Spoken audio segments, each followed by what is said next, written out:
Hello guys, मेरे YouTube channel में आपका एक बार फिर से बहुत बहुत स्वागत है।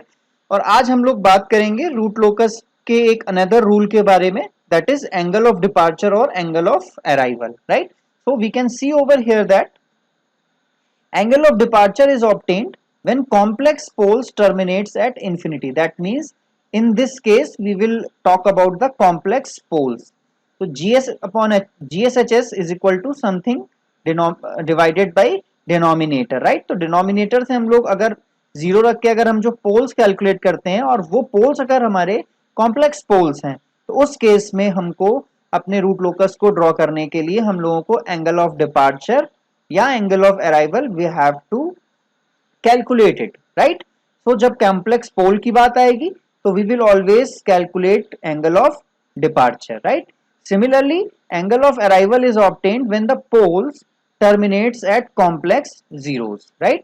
तो जब भी हमारे पोल्स जो हैं वो टर्मिनेट हो रहे होंगे कॉम्प्लेक्स जीरोस के ऊपर तो उस केस में हम बात करेंगे एंगल ऑफ अराइवल की कि हमारा जो पोल्स हैं वो कॉम्प्लेक्स जीरो पे किस एंगल पे रीच कर रहे हैं।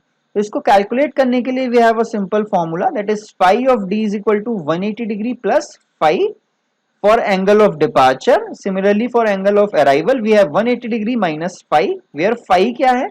Phi is summation angle of zeros minus summation angle of poles, right? So let us understand this whole concept जो हमने अब तक पढ़ा उसको with help of a example. तो we will solve a very beautiful question over here. So given है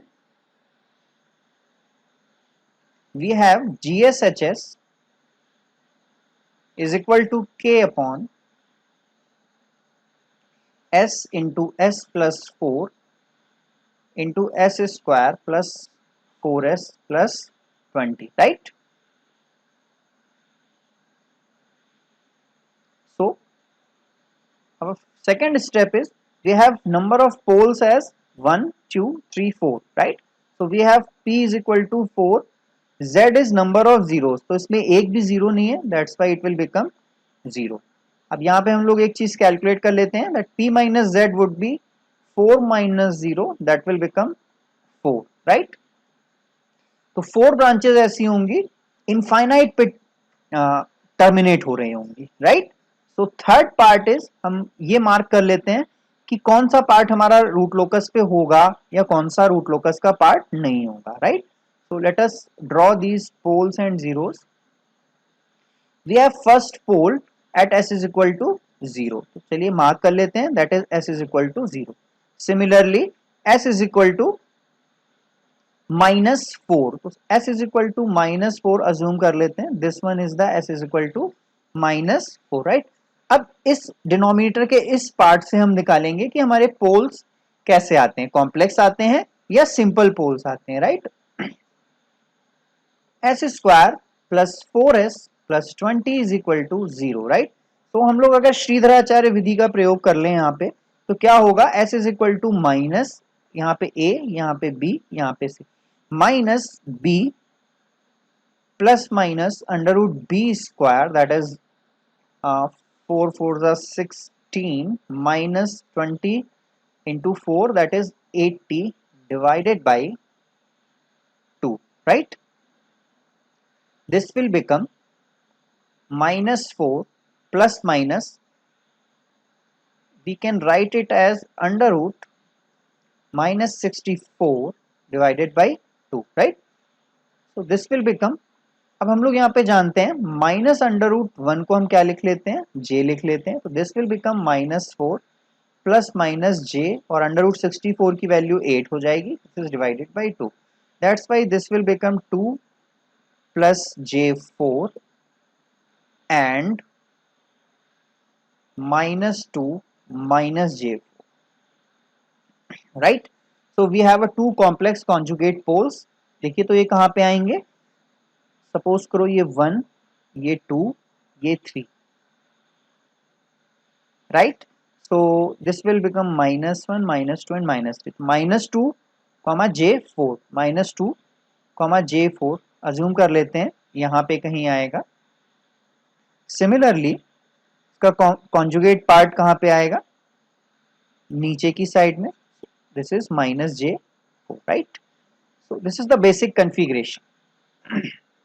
Now the fourth step is to calculate the angle of asymptotes, right? So angle of asymptotes theta is equal to 2q plus 1 into 180 degree divided by p minus z. तो p minus z अगर 4 है हमारे पास, तो हमारे पास 4 angle of asymptotes आएंगे.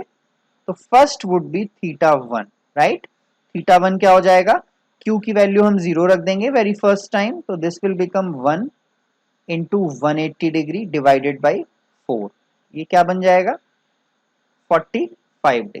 Similarly theta 2 would be 2 times 1 plus 1 into 180 degree divided by p minus z, that is 4. So 2 plus 1 3, 3 divided by 4 into 180 degree, that will become 135 degree, right? Then theta 3 would be 2 into 2 plus 1 into 180 degree divided by 4. 2 2s are 4 plus 5, 5 by 4 into 180, 225, right? Similarly, theta 4, that means 2 into 3 plus 1, 180 degree divided by 4. This will become 315. So these are the angle of asymptotes, right? अब यहाँ पे हम लोग fifth step होती है हमारी centroid. देखिए centroid की बात करते हैं. तो सेंट्रॉइड के केस में हमारे पास फॉर्मूला है summation real part of poles minus summation real part of zeros divided by p minus z. तो देखो यहाँ पे हमारे पास जीरो नहीं है, राइट? तो हम लोग पोल्स के रियल पार्ट्स रख लेते हैं. तो पोल्स के रियल पार्ट क्या होंगे? फर्स्ट पोल का तो जीरो हो गया, राइट? सेकेंड पोल का क्या हो गया? -4. सिमिलरली कॉम्प्लेक्स पोल्स के क्या हो जाएंगे? -2 और -2. और p माइनस z की वैल्यू क्या है? 4. So this will overall -8 divided by 4, that will become -2. तो हमने यहाँ पे देखा कि सेंट्रॉइड की वैल्यू हमने क्या कैलकुलेट कर ली? -2. Now we will talk about the break away point, right? यहाँ पे एक चीज ध्यान देने वाली होगी कि कॉम्प्लेक्स पोल्स के केस में हम वैलिड ब्रेक अवे पॉइंट को कैसे चेक करेंगे कि वो वैलिड है कि नहीं है. तो चलिए बात करते हैं एक बार उस पॉइंट की भी.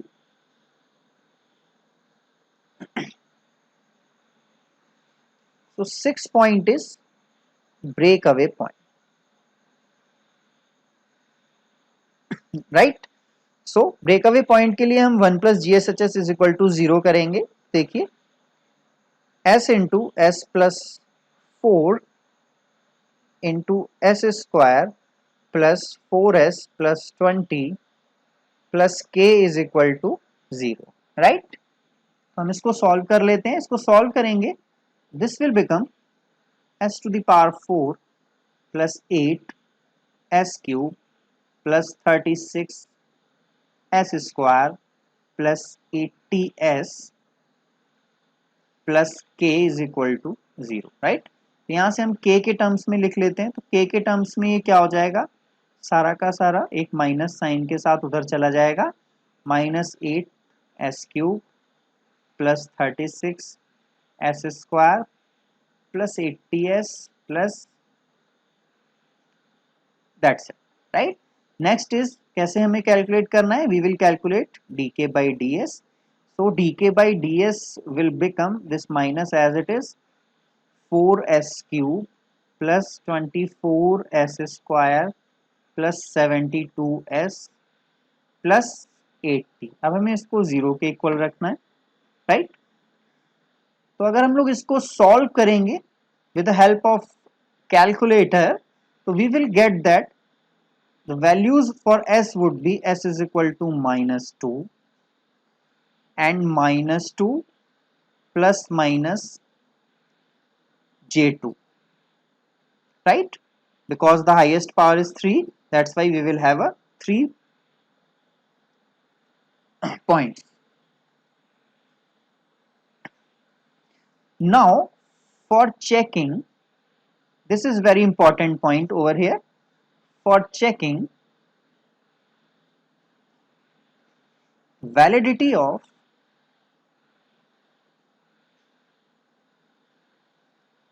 complex point,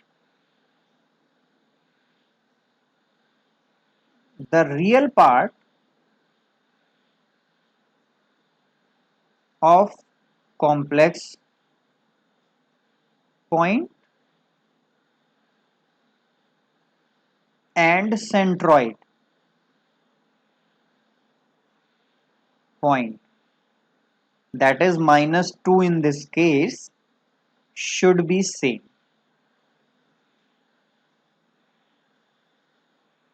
राइट तो क्या कह रहे हैं यहाँ पे, for checking the validity of complex pole complex point the real part of complex point and centroid should be same. तो देखिए यहाँ पे रियल पार्ट क्या है, -2 एंड हमारा सेंट्रॉइड हमने कैलकुलेट किया था वो भी -2 है. That's why these all are the valid break away point.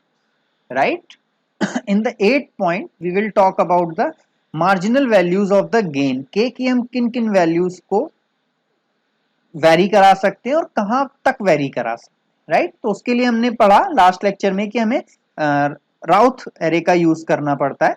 राउथ array के लिए हम क्या करेंगे, we have a characteristic equation as s to the power 4 plus 8s cube plus 36s square plus 80s plus k is equal to 0. Right, तो यहां से हम लोग बनाते हैं s की power 4, s cube, s square, s to the power 1 and s to the power 0. s की power 4 का कोफिशिएंट 1, फिर एक छोड़ दिया, फिर 36, फिर एक छोड़ा, फिर k. राइट, सिमिलरली अब यहाँ पे बात कर लेते हैं, s क्यूब का कोफिशिएंट 8, फिर यहाँ पे एक छोड़ के 80 and this one is 0. Right, so अब हमें यहाँ क्या करना होगा, we will fill these points as I told in the previous lecture. Right, so first multiply this minus multiply this divided by this. तो जब आप solve करेंगे तो we will get over here as 26. Similarly this value would become k. Right, फिर हम इसके नीचे अगर हमें फॉर्म करना है तो क्या करना होगा, upward minus downward divided by this value. That means ये क्या हो जाएगा, 26 multiplied by 80 minus 8k divided by 26. Right, so 26 into 80 minus 8k divided by 26. This part will become 0. Right, अब सिमिलरली यहां पे बात कर लेते हैं, तो इसका अपर multiplication minus this divided by this, so this quantity will get cancel out, so we will get over k only. right, तो हमें यहां से हमने देखा कि अगर हमें स्टेबल देखना है तो ये सारे के सारे कॉलम के जो एलिमेंट्स हैं वो कैसे होने चाहिए, ग्रेटर देन 0 होने चाहिए. राइट, तो यहां से अगर हम बात करें तो पहली कंडीशन आ गई, k should be greater than 0. Similarly we will talk about 26 into 80 minus 8k divided by 26 should be greater than 0. Right, तो इस केस में क्या आ जाएगा, ये 8k should be less than 26 into 80. तो यहां से k की वैल्यू क्या आ जाएगी, लेस देन 260. राइट, तो इन दोनों वैल्यूज को अगर हम जॉइंटली लिखें तो हमारे पास k की क्या रेंज आ गई, k की रेंज आ गई 0 से लेके 260. Right, so k is equal to k marginal would become 260. Right, अब हम यहाँ पे ऑक्सिलरी इक्वेशन फॉर्म करते हैं, तो ऑक्सिलरी इक्वेशन क्या हो जाएगी मेरी, auxiliary equation will be a of s would be equal to this term 26 s square plus k. This concept I had told in the previous lecture, so those who had not attended that lecture can see from my previous lectures. Right, अब यहाँ पे हम लोग value रख देते हैं k की 260, 26 s square plus 260 is equal to 0, right. यहाँ से s की दो वैल्यूज आ जाएंगी निकल के, that would be plus minus j under root 10, that can be written as plus minus j 3.14. So these are the points on which root locus will intersect at j omega x, right? Similarly यहाँ पे हम लोग एक चीज calculate कर लेते हैं, intersection of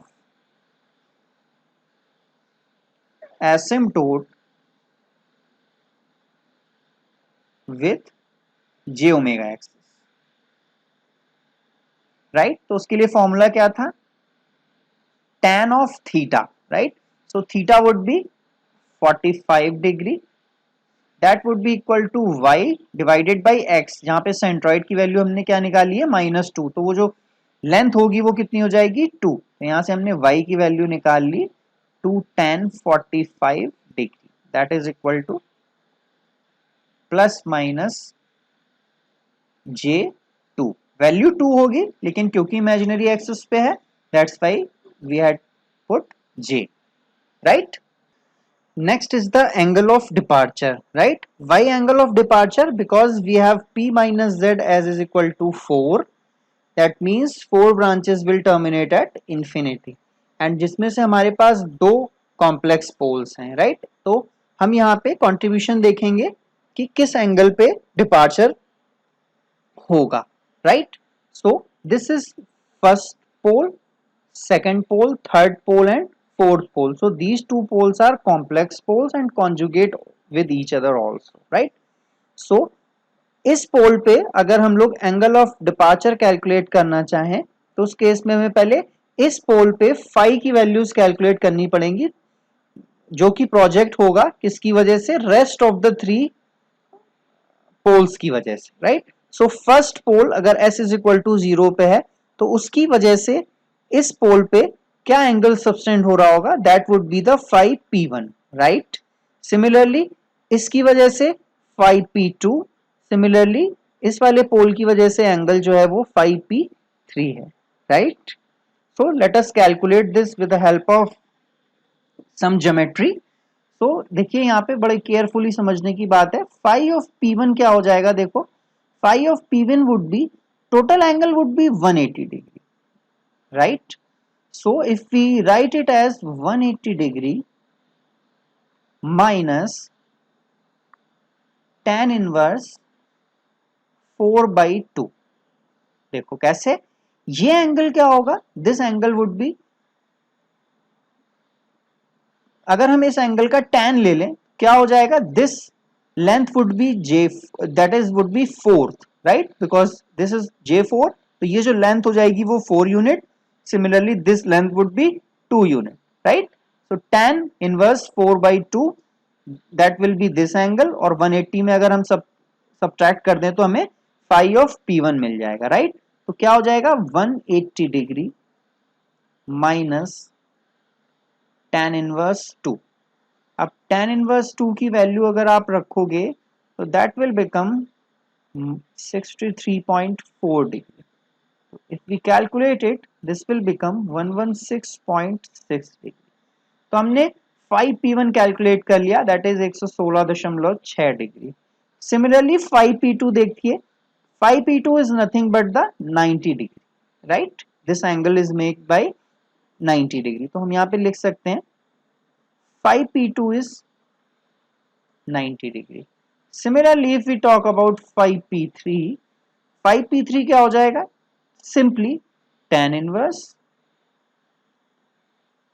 4 divided by 2, that would be equal to 63.4 degree, right? So अब phi कैलकुलेट करते हैं, तो phi क्या हो जाएगा, summation phi z minus summation of 5p, तो अब देखिए यहाँ पे एक भी जीरो नहीं है हमारे पास, that's why this part will become 0 minus summation of 5p, right?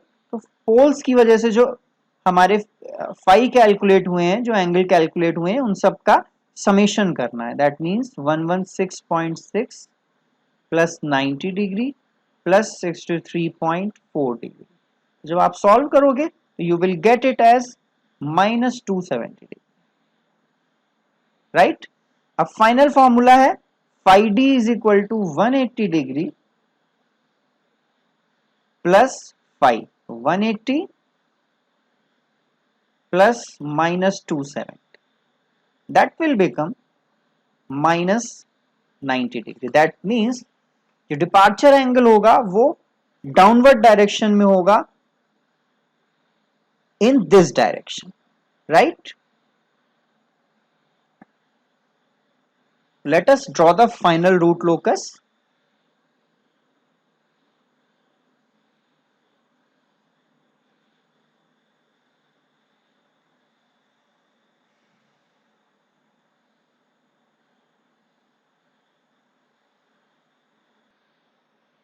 तो आइए ड्रॉ करके देखते हैं। यहाँ पे मैंने थोड़ा सा बेसिक पार्ट ड्रॉ किया हुआ है। तो देखो ये हमारी इमेजिनरी एक्सिस है, J omega axis, this is our real axis, right.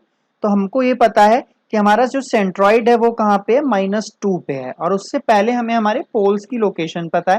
First pole is at s is equal to 0, second pole is at s is equal to -4, और उसके बाद हमारे पास दो कॉम्प्लेक्स कॉन्जुगेट पोल्स आए थे, that is -2 plus J4 -2 minus J4। तो that will be -2 plus J4, एक पोल ये हो गया, -2 माइनस J4 एक ये पोल, राइट। अब हमें पता है कि हमारा सेंट्रॉइड कहाँ पे था, -2 पे था। तो सेंट्रॉइड से ही हमारे एसिम्प्टोट्स क्रॉस करते हैं, right.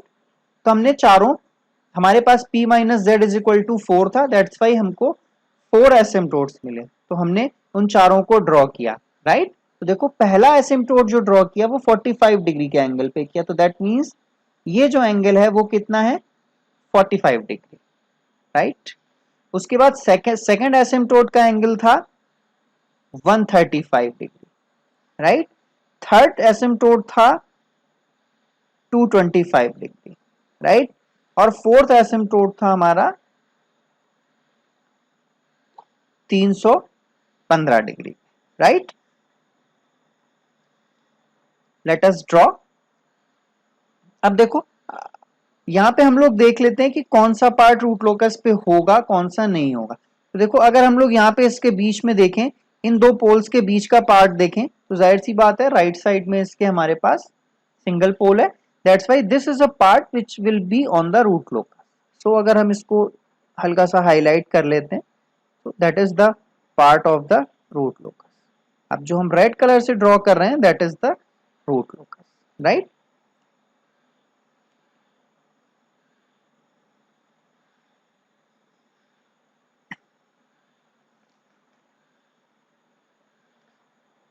One more information we have, that breakaway points are at s is equal to -2 and -2 plus minus J2, right. तो हम लोग यहाँ पे एक बार ब्रेकअवे पॉइंट्स को ऑब्जर्व करते हैं।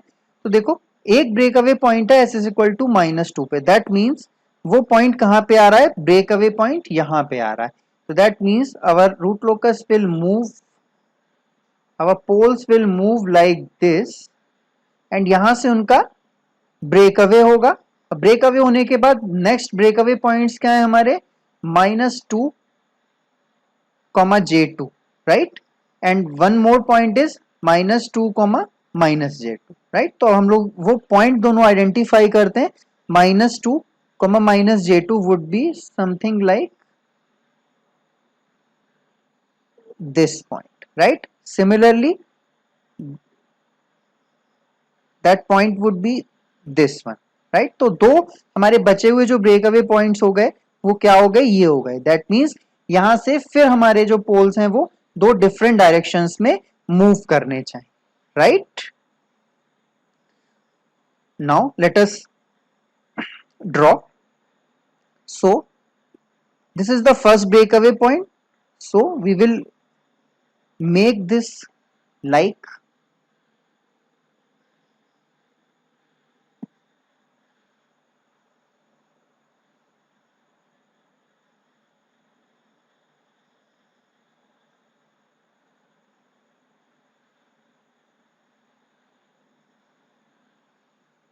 This, right. सो एक पार्ट यहां से ऊपर की तरफ मूव कर जाएगा। Similarly for here it will move like downward direction. Then at this breakaway point, what will happen? The root locus will break in these two parts, right? So हमने calculate किया कि root locus का जो intersection point है with j omega axis वो क्या है? That is at plus minus j 3.4. That is this point and this point. देखो यहां से एक पार्ट कहां पे चला जाएगा?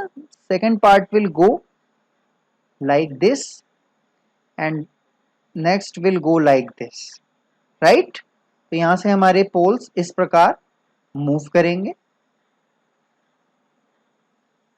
Similarly for the down side, so